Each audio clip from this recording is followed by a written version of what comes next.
Hey guys, thank you so much for joining me in another video. So in today's video, we're going to be talking about the top 10 collections. These are my personal picks, my personal faves from Fashion Month. I honestly could have made this list top 20, but I thought top 10 just would have made this list nice and condensed, but like long enough. Another thing that was very interesting is while I do love these luxury houses, there's more so of a focus, I would say, on the more indie or like emerging designers as opposed to the mega big brands, Gucci, Dior. We don't really have that. And I would love to know what were your favorite collections of this Fashion Month. Please comment down below. And especially if you have any indie or emerging designers, I would love to hear that as well. The first brand I want to talk about is Hodakova. I actually a few months ago talked about one of her handbags that I really liked. But what was very interesting is very recently, right before this show, she actually won the LVMH prize. I think she's a designer to look out for. A lot of her work focuses on repurposing materials, reconstructing materials to create very interesting sculptural fashion. When I was talking about her handbags, she does these really cool bags with these strips of belts. I thought that was like a really cool idea because this belt trend has been something that we've been seeing, belts around bags, but just having just repurposed belts on a bag. I thought that was a really cool way to look at that trend and create it within her world. I don't even think she was necessarily looking at that trend. I think she was just probably doing something that was interesting to her, because there's something about her work that I don't feel is hype related or trend related. I think she just creates beautiful things out of these unusual objects. Some of the looks look very strange, but I also think there is an unusual beauty about a lot of her work. I really love this zipper dress. I love the shape and the flow and the movement. The zipper skirt was super fascinating. She's definitely a designer I want to watch out for. Someone asked me recently in the last video where we were talking about, oh, is JW Anderson leaving Loewe? And if he does, who could be the next person to lead the brand? I honestly think maybe she's like a younger designer, but if LVMH wants to take a risk on a new designer, I think it would just be great to see her end up at a brand like Loewe.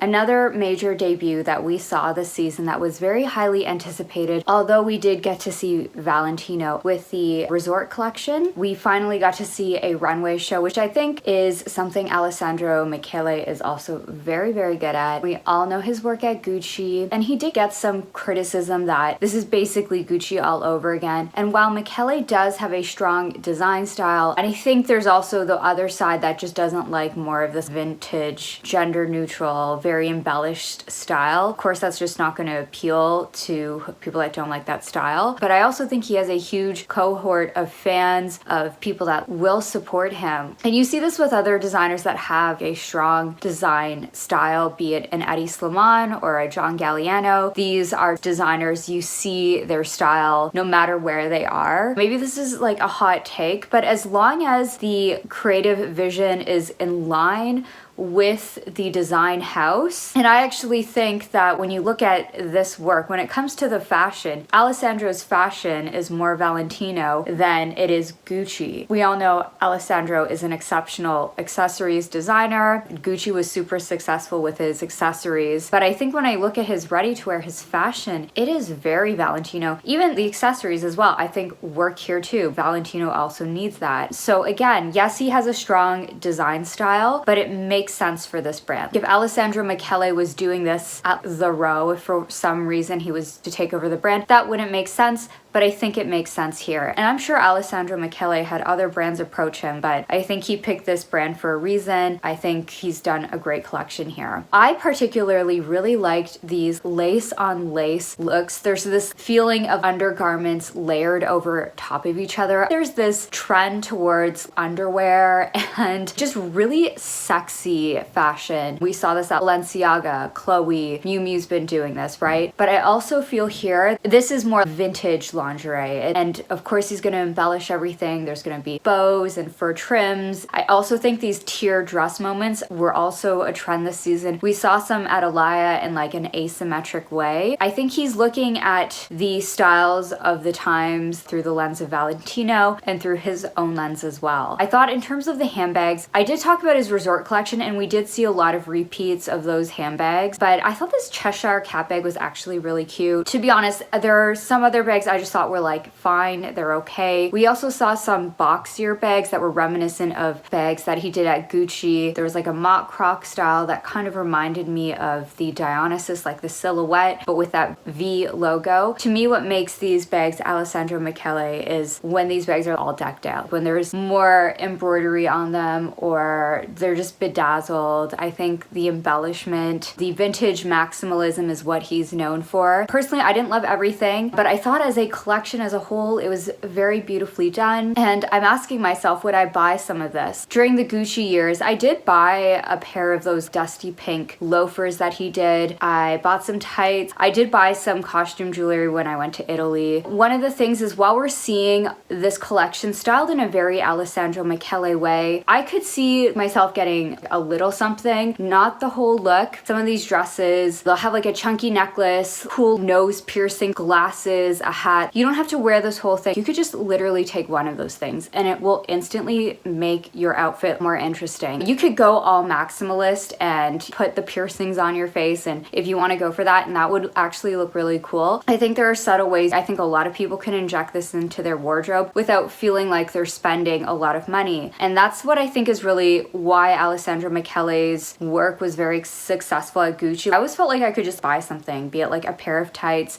I always remember the sales associates, they were like, do you want to take a look at belts? For me, what would be it would be a pair of Valentino lace gloves. I could see myself getting something like that. Am I gonna get a whole look? No, but something like that would be up my alley. Next designer I want to talk about is Aaron Esch. I think he's another emerging designer to look out for. And I just love this collection. I just love the whole vibes. It's very cool. It's sleazy in a good way. He collaborated with Katie England, who was very known for styling the work of Alexander McQueen. There is this very moody, seductive vibe with a lot of these silky bias slip dresses. Again, I feel this theme of femme fatale is something we're seeing this season, and there's just this sensual edge to his work. I love these flowy, diaphanous shirts. There's just this beautiful lightness about his work. I also really like these skinny scarves. They're very much mid-late 2000s, and there's definitely a lot of that inspiration, I feel. Like, I think Kate Moss, mid-2000s, is on the mood board. There's a lot of light fluidity with these silk and more like sheer materials, but then we also have something a little bit more hard edge with these leather pants and these jackets. I love the whole attitude, the vibe of this, and honestly, I could see we are on the precipice of potentially dressing like this again. Maybe not exactly like 2006, but I can see how there are these hints at something a little bit more sleazy, how it could be modernized for 2025. And I'm already seeing parts of TikTok already look like this. But again, I think he's a designer to watch out for. I would love to see him at a house like YSL. I also really love what Vaccarello's doing. I hope he actually stays there, but I really could see Aaron Esch at a house like YSL. Speaking of which, next I want to talk about Anthony Vaccarello's YSL, which I really love. I love this continuation, this theme of using Yves Saint Laurent as an actual point of inspiration for the fashion. We saw that on the men's side, and I love this sexy 80s power woman as well. I love this fusion of masculine tailoring and the sexy femininity. We're seeing the beautiful sharp tailored suits, very exaggerated shoulders. For the right woman, this will totally work. And I thought it was very interesting as the show progressed and went into a more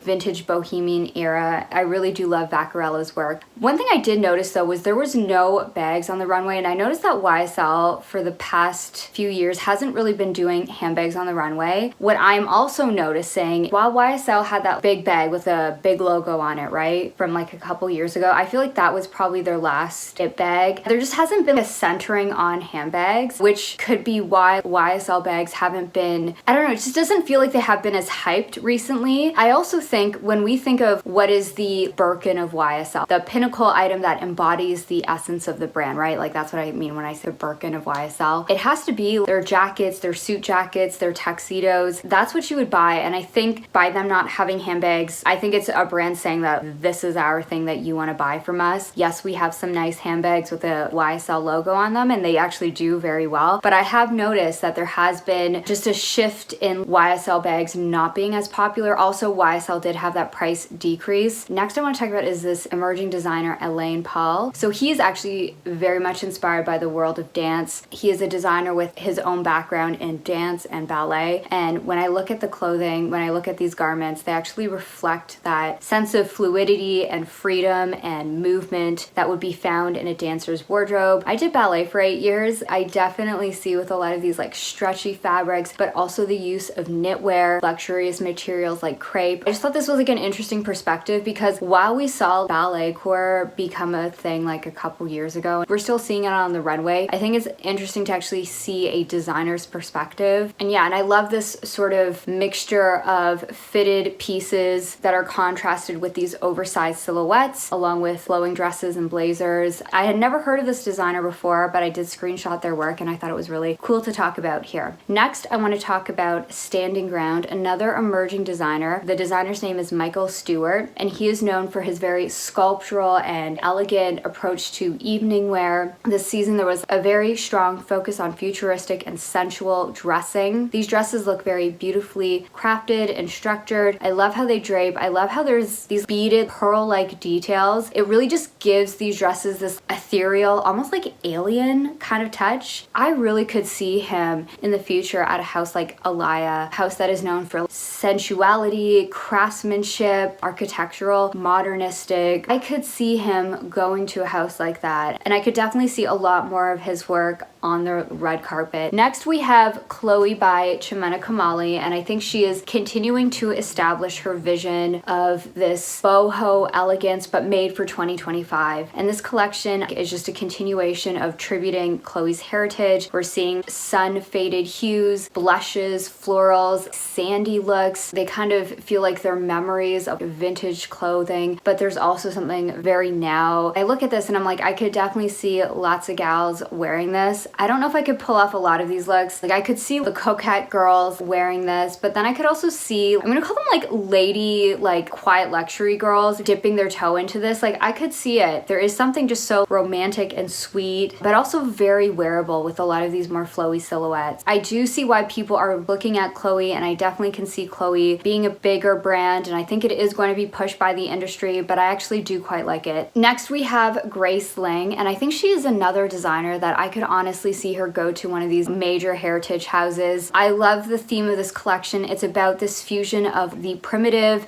mixed with the future. There's a lot of rawness mixed with modern design. We see the primitive look with a lot of these singed and like torn fabrics that look like they're decaying, disintegrating, but then they're also just beautifully like fitted to the female form. I also just loved her models, like to see women that are more representative of how women actually would wear clothing like this. I really think she's a designer that deserves to be at one of these houses. I also really thought her handbags were great. I love these wilted rose bags, these bags with these metal like claws I thought were so cool. And then there was this A bag and I didn't really understand it. I don't know how to explain this properly, so I'm just gonna quote this from Intersect magazine. This is what they say. A key moment in the show was the debut of the Grace Ling X Humane Hand Dax bag, a collaborative piece designed with Humane, inspired by the Stone Age tools crafted by early human ancestors. The hand axe bag uses primal simplicity with cutting-edge design, showcasing Ling's interest in bridging historical symbolism with modern-day functionality. The collaboration also spotlighted Humane's AI Pin, a wearable AI device that represents the evolution of personal tools in the age of technology.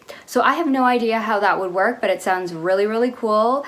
And I really think if she could go to a house like McQueen, already I've seen a few people wear her designs on the red carpet. I recently saw that Tamara wore one of her dresses. Again, I think she's a designer that I hope gets a chance to do bigger things at a bigger house. The next brand I want to talk about is The Row. So I do have my review on The Row coming, so I'm not gonna go into that, but stay tuned. But again, we love them for being the ultimate in terms of minimal luxurious fashion, and they always set the tone for how to dress today. So I'll just leave it at that. Next, we have Gabriella Hearst. So I did not really, I don't know, I just wasn't really into her work at Chloe. It just never really spoke to me, really. I didn't think it was bad, but I imagine she had to balance her own brand with Chloe, so that's something really hard to do. Now that she is fully dedicated to her own brand, she's totally focused on this, and this collection was inspired by goddesses and mythology. I loved her silhouettes. I love the bows. I love the shoulders. I love the earthy tones. I loved the intricate crochet knit pieces, the sculptural leather. The details just added that romantic touch, and I feel that's what I'm looking for in fashion. Fashion that is more romantic. Next we have Vautray, and I'm probably mispronouncing this, but I'll have the name on the screen. And I would say if you love a minimalist, luxurious vibe, there is something about the way this is done that feels really now. And I made a video earlier this year where I was talking about this style. I didn't know what to call it, for lack of a better term, this swan style, which to me was a return to more like mid-century dressing, in particular 50s, 60s. It was very noticeable on the runway. When I think about that stunning collection from the Row with those beautiful swing coats, then also Celine did this 60s vibe. Althusser and Carven were also playing with those areas a little bit earlier this year as well. And I've also just noticed there is this niche style of dressing, and I don't know what to call it. I see it on social media, these beautiful ladies with their drapey clothing that will wear pillbox hats or vintage fashion, but it's a very like edited down, very minimalist kind of way. And they'll be wearing bags from Jill Sander or the Row. So you can see how there is inspiration from more quiet luxury, that collection from the Row, but also a return to the quality of back in the day. I really absolutely love whatever the style is, but to me this collection really speaks to that girl. I think Vautray is really hitting all the notes. There is a sumptuousness with the materials. The silhouettes are very generous. There is a sculptural and organicness about these shapes, and it's not that severe minimalism. It's still very sartorial, but there is this injection of something that I feel is more feminine and graceful. I think graceful is a very key descriptor. While I love those super power boxy suits from YSL, you want something with a little bit more of a drape, with more of an organic shape. For me, this is very sculptural. I don't know if it's leather, I don't know what this material is, but it just looks beautiful with these pleated pants and some of these really interesting, very oversized trenches that just hang off the body. Remind me of old Celine. I also feel like there is something very avant-garde-esque about some of these looks. While we've been seeing very boxy, even just like the 90s office core vibe, Tom Ford by Gucci. There's a specific period at Gucci that I think fashion is really tapping into on the office core side. This is not that. This is more sumptuous, more organic, not as sharp, not as severe. It's more about the form. And I feel there's just a little bit more romance in this. If I had to pick a style, this is just speaking to me the most. When I look at a designer like this, I feel like this is what I want to see at Celine. And then finally, my favorite show of the season, it's gotta be Celine. Everything was just absolutely stunning. The whole film was beautiful, but I've been seeing like the up close footage of people that actually went to the showrooms to see these works up and close, and they honestly look incredible. And from other people's accounts, it is actually incredible in person. Just this whole collection, from the designs, the inspiration, the intricacy, the quality, how it's just a very Eddie show, but a very beautiful show. So I did a whole video on that, so there's a deep dive on that, and I'm very, very sad about Eddie leaving. I really am. Kind of put me in a sad mood, I'm not gonna lie. So in conclusion, I think there's a lot of new talent. I personally think my list is a lot different than a lot of other lists that I'm seeing, but I'm just not really swooning over the big brands right now, the Gucci's, the Dior's, the Chanel's, etc. Like the biggest brands, like the $10 billion brands, just aren't doing it for me, or like the more like hyped brands. A part of me is also afraid that I'm not gonna love a lot of these big luxury houses in the coming years. I'm afraid Celine I'm not gonna really like. I don't know. I don't want to say that. I don't want to jinx it. I could actually really like it, so who knows. I feel like there is a changing of the guard happening right now though in fashion. I've never seen so many creative director changes happen so quickly, and I haven't even talked about every single one, but I do think there are a lot of smaller brands doing great things. Thank you so much for joining me in another one, and I hope to see you in the next one. Bye.